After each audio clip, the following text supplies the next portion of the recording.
Good morning बच्चों। NCERT के अनुसार नए सिलेबस जो नया पाठ्यक्रम है उसके अनुसार आपका जो सेकेंड यूनिट का फर्स्ट चैप्टर है इकाई 1 में वो है जनसंख्या, वितरण, घनत्व, वृद्धि और संगठन। तो आज हम इस चैप्टर में, इस पाठ में पढ़ेंगे कि जनसंख्या क्या है। कुछ ज़रूरी चीज़ें, 2-3 टॉपिक कवर करेंगे। पहला जनसंख्या, दूसरा जनसंख्या का वितरण, और ये जनसंख्या का वितरण असमान क्यों है, और जनसंख्या का घनत्व। ये 3 टॉपिक आज क्लियर करेंगे। तो देखिए, इसमें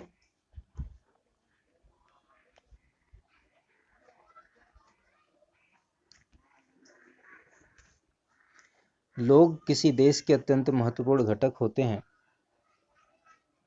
लोग किसी देश के महत्वपूर्ण घटक होते हैं। भारत अपनी 121 करोड़ 2011 की जो जनगणना हुई थी, उस जनगणना के अनुसार भारत की आबादी लगभग 121 करोड़ है, जो चीन के बाद विश्व में दूसरा सबसे सघन बसा हुआ देश।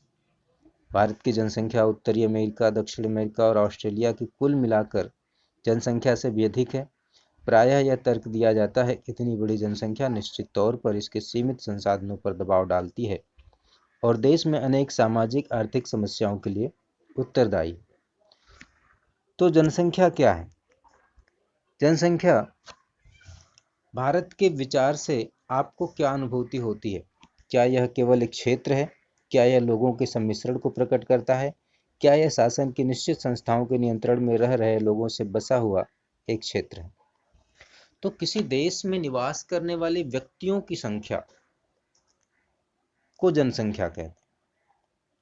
किसी देश में निवास करने वाले अधिकृत व्यक्तियों की संख्या को जनसंख्या कहते हैं। और इस अध्याय में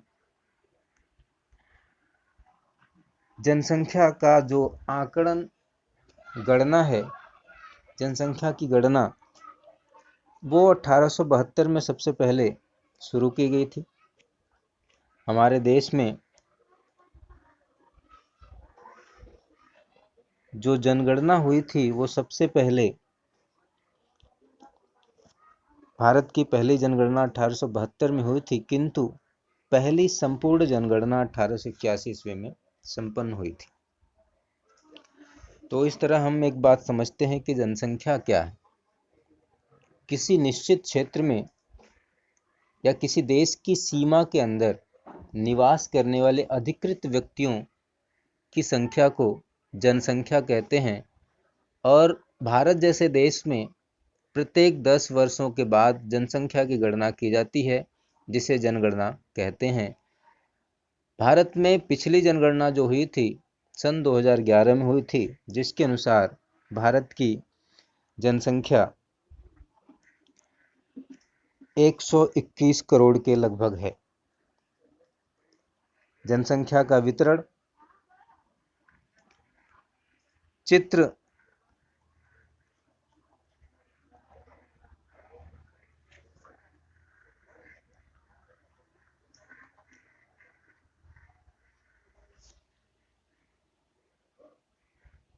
जनसंख्या का वितरण, इस पर दर्शाए गए जनसंख्या के स्थानिक वितरण के प्रतिरूपों के वर्णन करने का प्रयास किया गया है। जनसंख्या का वितरण 2011 के अनुसार, आप ध्यान देंगे, ये डॉट्स, जो छोटे छोटे डॉट्स हैं, उस डॉट्स के अनुसार ये दिखाया गया है कि किस क्षेत्र में जनसंख्या कम है और किस क्षेत्र में जनसंख्या अधिक है। जहाँ पर घने डॉट्स हैं, ढेर सारे डॉट्स आपको दिखाई दे रहे हैं, बिंदु, वहाँ पर जनसंख्या अधिक है। और जहाँ पर बिंदुओं की संख्या कम है, उस क्षेत्र में जनसंख्या का वितरण कम है। अर्थात हम कह सकते हैं कि भारत में जनसंख्या का वितरण एक समान नहीं है। कुछ क्षेत्रों में अधिक जनसंख्या का वितरण है और कुछ क्षेत्रों में जनसंख्या का वितरण कम हुआ है। तो जनसंख्या का वितरण कम क्यों है और अधिक क्यों है? इसको समझने के लिए हम चलते हैं आगे।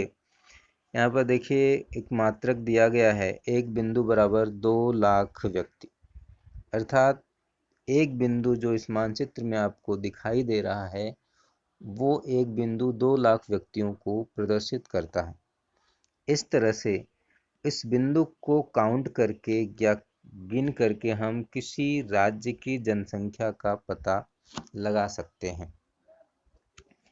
ये इंडेक्स या मापक होता है, इसे वितरण मानचित्र कहते हैं। जनसंख्या वितरण 2011 के अनुसार भारत की जनसंख्या 121 करोड़ के लगभग है।